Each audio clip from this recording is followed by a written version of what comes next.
Now the governor is giving an update on the winter weather hitting our state. Let's listen in. Several decades. And as we will discuss over the course of our presentations today, there are some consequences that result from this being such a significant event. The main thing that we want to do today is to continue our efforts to keep the public informed about exactly what is going on about the power grid, about what the state is doing to respond to the winter storm, and what Texans can do to enhance their own safety over the course of the next few days. First, the power grid. The power grid is performing very well at this time. I'm going to be making reference to this graph and this graph at this time. This graph right here shows expected power demand for about the next 24 hours for the remainder of today and early tomorrow. It shows that the power generation capacity that is expected and a breakdown of the source of that power, whether it be wind, solar, or thermal. It shows that there is plenty of power available at this time, as well as plenty of power expected over the remainder of today and early tomorrow. At the expected peak demand, not just tomorrow, but in this entire winter storm event, at the expected peak demand, there should be about 10,000 megawatts of extra power capacity. To put that in context, that is about enough extra power to supply about 2 million homes. The second graph, this one over here, that shows the current demand for power in Texas at this time. That would be the bottom line, which is kind of the teal or green colored line. It also shows the current available capacity of power from the grid at this time, and that's the top line. It shows that there is about a 20,000 megawatts of extra power over current demand. Now, very importantly, even though at this time we have an extraordinary amount of extra supply of power, at this time there are about 70,000 customers in Texas without power. So how can that be that there are people in the state of Texas without power if the grid is fully functioning and has ample power supply? The reason is because of issues with local power providers. The most probable cause of a power outage right now around the state of Texas for anybody who's without power is either because of heavy winds affected lines or more likely because of an icing condition where ice itself could have brought down power lines, or ice could have weighed down on trees or tree limbs that would have brought down a power line. Anyone out of power at this time should call their local power provider. If you do not know how to get a hold of your local power provider, I'm going to give you a website address that you could use to contact your local power provider. Go to puc.texas.gov/storm. If anybody needs access to try to find the phone number of the power provider to call because your power is out, you can go to puc.texas.gov/storm. Now, to address the down lines, or for whatever reason why local power providers are not able to provide power to your house at this particular time, I want you to know that local power providers are bringing in extra resources to get those power lines back up, and the state of Texas is helping them. There are more than 10,000 linemen already working for power transmission companies to assist with power lines that are not working. And in addition to that, almost 2,000 more linemen are coming in from outside the state of Texas. To expedite the repair trucks that are needed, that are coming in from outside of the state, I am issuing a proclamation that authorizes the Texas Department of Public Safety to waive some regulations that will allow them, those repair trucks, to get into the state faster and easier. Also, to help local jurisdictions, local governments, rapidly respond with the tools and resources they need, I am at this moment issuing a proclamation for all counties most heavily affected by the ice storm at this particular time. They are listed in this proclamation that I'm about to sign, and they include 17 counties across the state of Texas.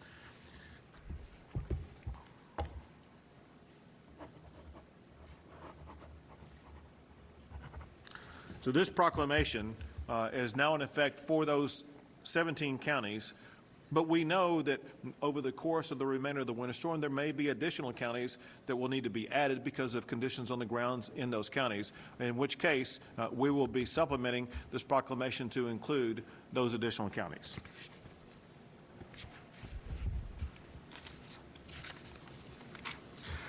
Now, in addition to the forecast that ERCOT and the PUC are relying upon, there are other reasons to provide confidence in the ongoing resiliency of the power grid. One is that, as compared to last year, Texas has about 15% more power generation capacity. There is also more reserve power available than last year. Unlike last year, winterization has been required for power generators, and there's been about 99% of those power generators passed inspection. Last year, some generators were not available because of maintenance operations during the course of the winter storm.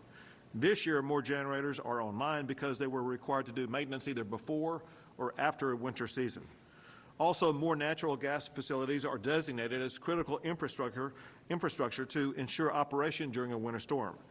Last year, less than 100 facilities were designated as critical infrastructure.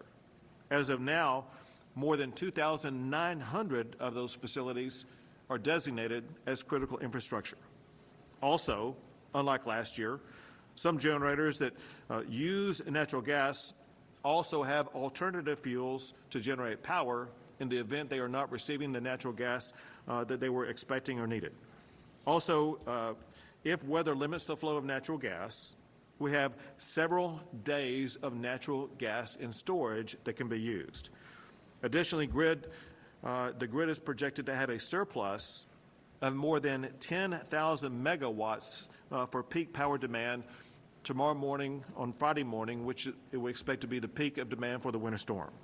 In short, to repeat what the chairman of the PUC has said, the Texas electric grid is the most reliable and resilient that it's ever been.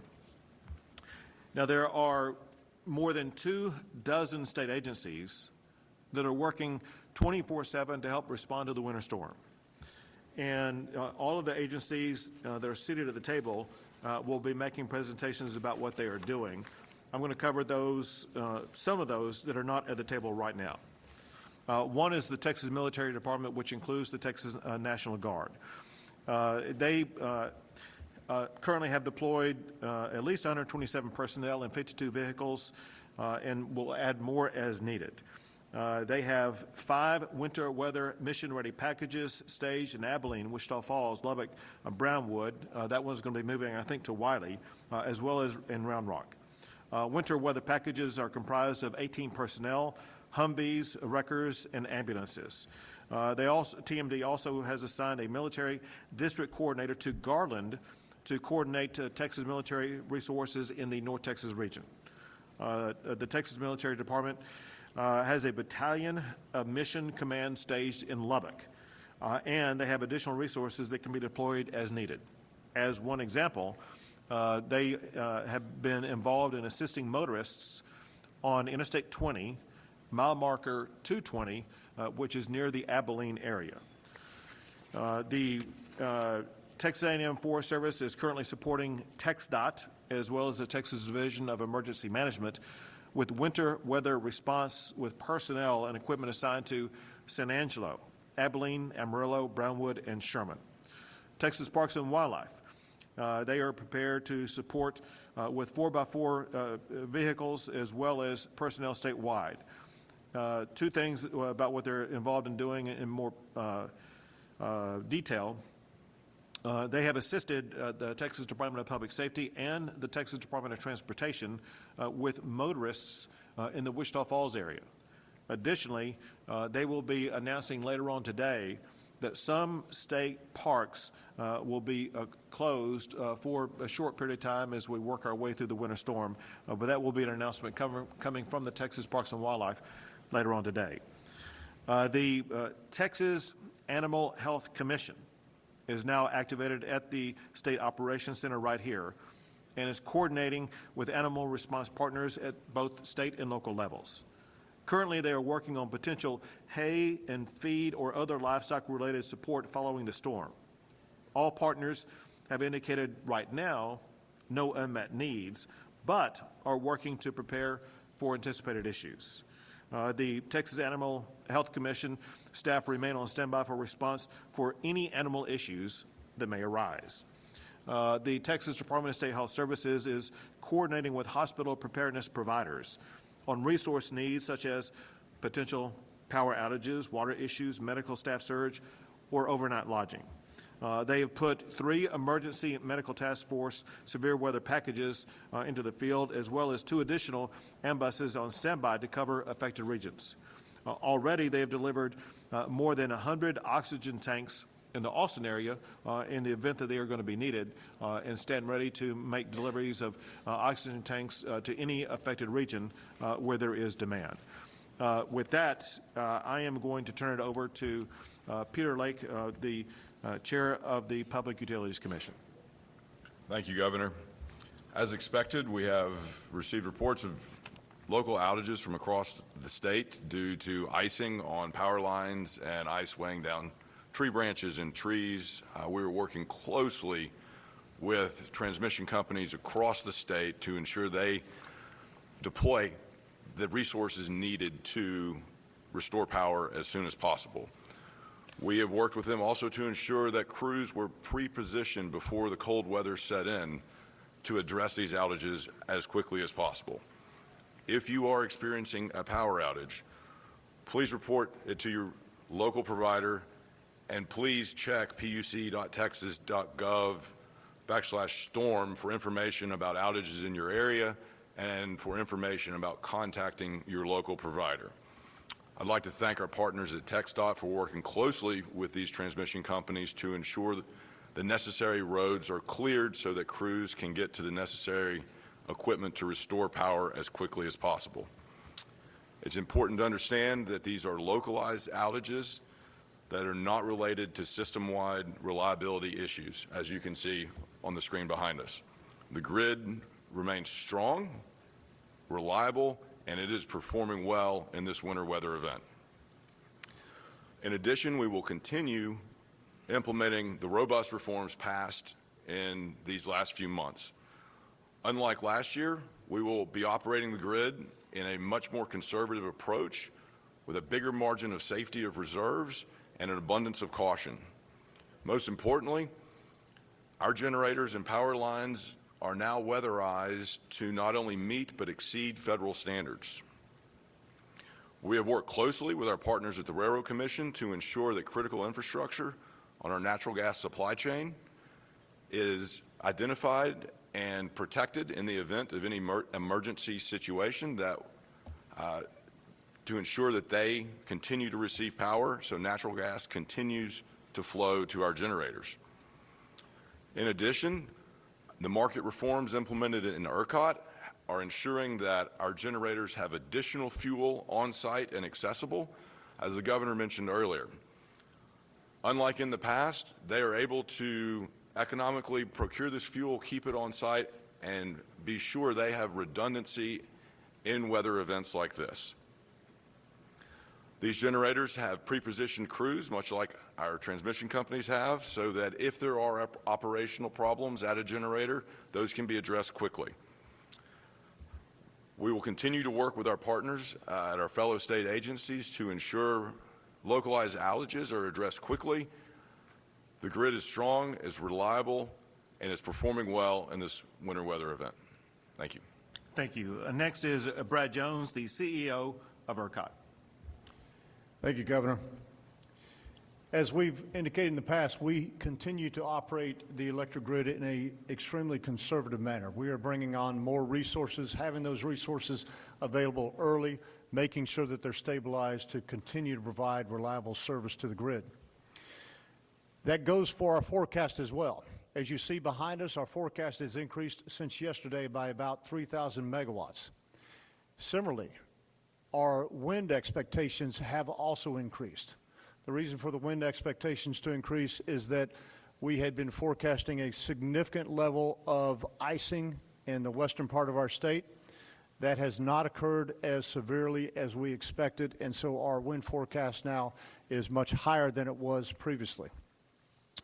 In addition, we've been working on communications throughout the entire industry, talking to each of our industry partners, working with the state, but also working with every part of our industry, generators, transmission distribution providers, to make sure that we are communicating sufficiently and accurately across all of those different forums. We recently contacted the TCEQ yesterday morning to ask for enforcement discretion.